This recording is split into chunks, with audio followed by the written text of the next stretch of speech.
Oh my gosh, hey! Hey! How what's are up? you? I'm good. How have you been? Did you just get off work? What have you been up to? Just got off from work. Worked my 6th day so far. 6 days in a row? Yeah, gotta make ends meet. That sucks. Man, ever since I went back to college, I feel like my life's taken a turn for the better. Have you ever considered going back to college? Every day of my life, but just can't afford it these days. What about like financial aid or student loans? I'm sure they could help you.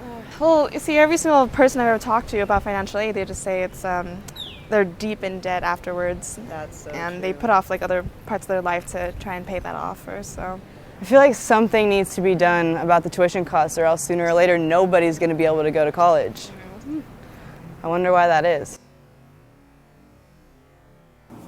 For 5 years since the Great Recession, states have drastically cut funding for public universities with long-lasting consequences for the U.S. economy. A new report from the Center on Budget and Policy Priorities finds that every state except North Dakota and Wyoming is spending less per student than before the recession. As a result, students are paying much higher tuition, while quality of education has suffered from faculty cuts, closed campuses, eliminated course offerings, and shut down educational resources like libraries and computer labs. More than 75% of America's undergraduate students attend public colleges and universities, which rely heavily on state funds. As tuition spikes, the student debt crisis has reached record highs, surpassing a total of $1 trillion in 2012. This debt has slowed the housing recovery and exacerbated the class divide between those who can afford to go to college and those who cannot. California tuition has risen a total of 72% since 2008. Meanwhile, students had to rely more on recently expanded federal funds for grant aid and higher education tax benefits.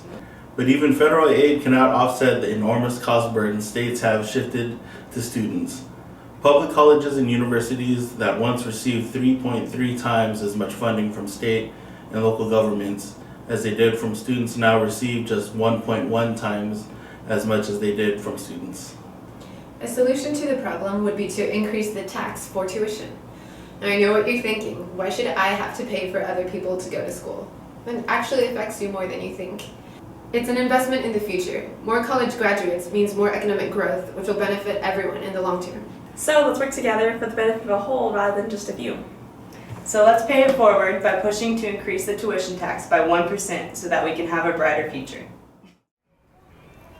Cannery Row and the local businesses that thrive within it are funded mostly by tourism. A good portion of tourists are college graduates. More college graduates means more tourism, which is beneficial for the local communities and encourages economic growth.